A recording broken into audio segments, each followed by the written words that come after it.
اعوذ باللہ من الشیطان الرجیم بسم اللہ الرحمن الرحیم الحمدللہ والصلاة والسلام علی نبینا محمد۔ امید کرتا ہوں آپ خیریت سے ہوں گے۔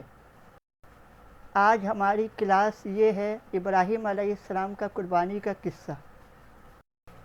ایک شب حضرت ابراہیم علیہ السلام خواب میں آواز غیب سے سنتے ہیں کہ اے ابراہیم، اپنے پیاری چیز میرے راہ میں قربان کر۔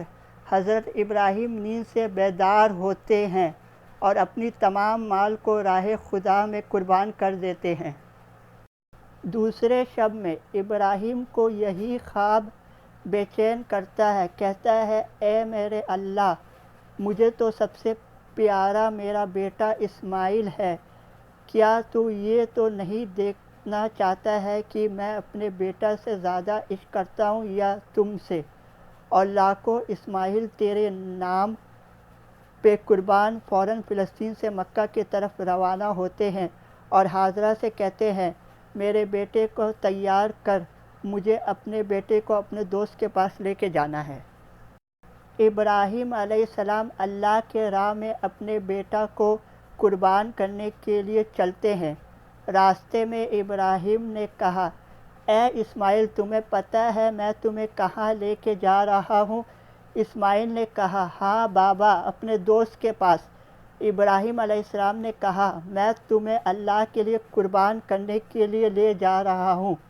اسماعیل نے کہا اے میرے بابا، اللہ کے لیے مجھے قربان ہونا پڑے تو اس سے بہتر میرے لیے کیا ہے؟ بس بابا میری ایک وصیت ہے، آپ بوڑھے ہیں، میرے ہاتھ باندھ لیں اور اپنے آنکھ بند کر لیں کیونکہ آپ مجھے ذبح ہوتے ہوئے نہیں دیکھ سکتے۔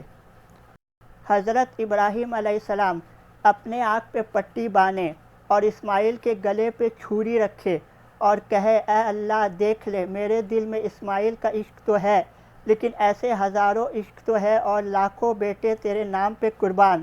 بس ابراہیم کے اس نیت اور ایمان کو دیکھنا تھا۔ اللہ نے فوراً جبریل سے کہا کہ جا جبریل، جنت سے فوراً ایک جانور لے اور اسماعیل کی جگہ پیش کر۔ ابراہیم اپنے عشق میں کامیاب ہوئے اور تاابد تاحیات تا قیامت ابراہیم کا یہ مجھ سے عشق میں یاد کر رکھوں گا۔ اگر آپ کو یہ ویڈیو پسند آئی ہے تو اس کو لائک کریے، سبسکرائب کریے اور شیئر کریے، اور ہمارے ویڈیو کو ضرور سبسکرائب کریے تاکہ آپ کو ایسے ہی اور ویڈیو اپلوڈ ہوگا انشاءاللہ۔ شکریہ۔